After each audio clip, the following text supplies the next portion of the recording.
Jets and Seahawks. Next game that we're talking about here. Seahawks coming off a big win. Jets in the news for all the wrong reasons, it feels like every single week. What's your matchup that matters here for the Jets? It's the one fun one, I think. Okay. The Which one is fun one. I mean, I guess it's two technically, because it's Garrett Wilson and Devontae Adams against Okay. Tariq Woolen and Devon Witherspoon. Because I mean, I really like the Seahawks side of this the most. I think the secondary, their young secondary is just they're so much fun. Devon Witherspoon is just one of my favorite players, young players especially. And if you look at catches gaining 15 or more yards, Garrett Wilson has 16 of them. Devontae Adams 8. Uh, that needs to be part of this offense with Aaron Rodgers if the Jets are going to have any sort of production. But I think these young corners are going to make it hard. So Devon Witherspoon, 73.1 PFF grade, which ranks 16th among qualified corners. And the two of them combined tied for the most forced incompletions for Seattle. So that's really fun. And I think it's going to be really fun watching them go up against a young receiver and then a veteran receiver and how that all works out. I don't see a whole lot of fun in this because I don't see a whole lot of fun in the Jets rest of the season. Because you're right, they're in the news for all the wrong reasons, and it's all very dramatic. And I keep having to stop myself from saying "I told you so" every other chance I get. But oh man, were you correct, Jets hater? Man, I oh, wanted the Jets. I'm not a Jets hater. You want the I don't Jets to hate be you. good. You just didn't I think they want were the going to Jets be to be good. good. Exactly. Yeah. Because of the man under center, because I had the opportunity. I mean, I had my own bias against him, I'm sure, given the fact that I grew up a Bears fan and he terrorized the Bears for so long. But then I actually got to cover him too. And it was one of those things where like my journalistic kind of critical thinking skills kick in every time I listen to him talk, especially for more than 30 seconds at a time. And it's just like, wait, you just said this, but then you said that. And that's contradicting this, and that's contradicting that. And what you said today was not what you said yesterday. It's just this whole roller coaster thing. And so when this all happened with the Jets, and I know how much kind of power a guy like Aaron Rodgers has, and rightfully so for what he's done in the league, I didn't see this really going well for the New York Jets. But I'm sorry, Jets fans. I'm sorry. I did not want that to be the case. I want you to have a good team to root for. You deserve it. But my father-in-law and that side of the family is diehard Jets fans. And I'm sorry. I wish I want happiness for them. Yes, As exactly. do many of the Jets fans out there that I'm friends with. I really do. I was really want happiness for them. And it's not. One of the matchup that matters here is the Jets cornerbacks. Well, the Jets, the real matchup that matters before I get into my plus factor is just the Jets versus motivation. I'm literally going to echo sort of what you said there. What is there to play for at this point? This is a disappointing season. Your head coach is gone. Your general manager is gone. You're already talking about the next guys in the building. You're basically playing for the guy next to you, but I'm not here. I don't want this to sound like I'm like calling any players out, but like it didn't feel like they were playing for the guy next to him before. Right. And so now you really basically like have no motivation.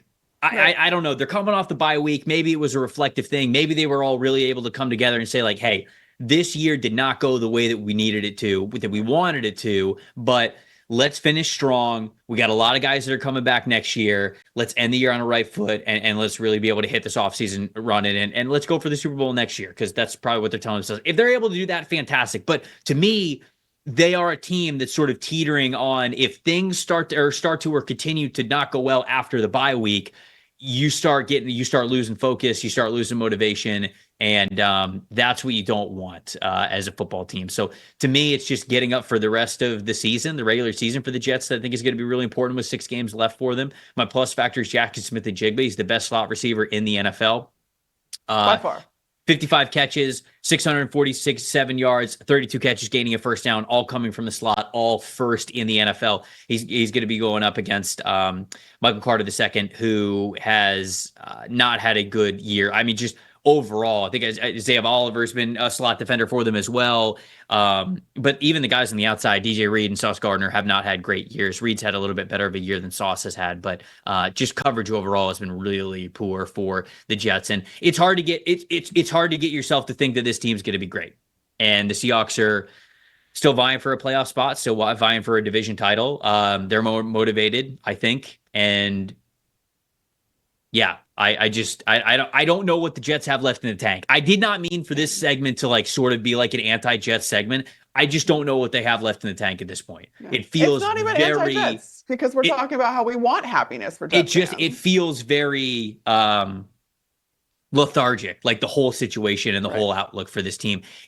How they play in this game will tell you whether they could go 500 down the stretch or if they're about to go like 1-5. Like, and how they play in this game to me means a lot. So that's the big takeaway for me. What's the plus factor here for you? Yeah, I mean, if you suffer another loss, I can't imagine that's going to help as far as motivation goes. Right. And you're right. The Seahawks do have everything. I mean, the NFC West is anybody's game at this point.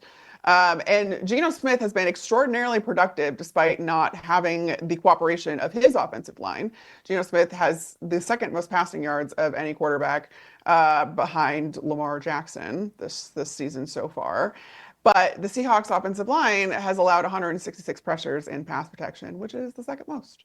So we are seeing, you are seeing the effects of that when it comes to Geno Smith's quarterback play, where, the ball's kind of going in harm's way, and he has 12 interceptions. It's not great, but can you also blame him when you're really not being given the time if you're Geno Smith behind this offensive line? So can this offensive line, again, fare better against what at one point was a bright spot for this Jets team, which was their defensive line? How motivated are they, though? Going back to this whole conversation we just had, can the Seahawks offensive line take advantage of that? I think that's going to be a huge plus factor insofar as it's just going to help Geno Smith and the Seahawks. Thanks for watching, everybody. Make sure you like and subscribe the video. And if you don't have a PFF Plus subscription, you can get one to see all the premium stats that we talked about here on the show, plus the expert betting and fantasy advice over at subscribe.pff.com. The description is also right below. So if you are not a PFF Plus subscriber, you become one today.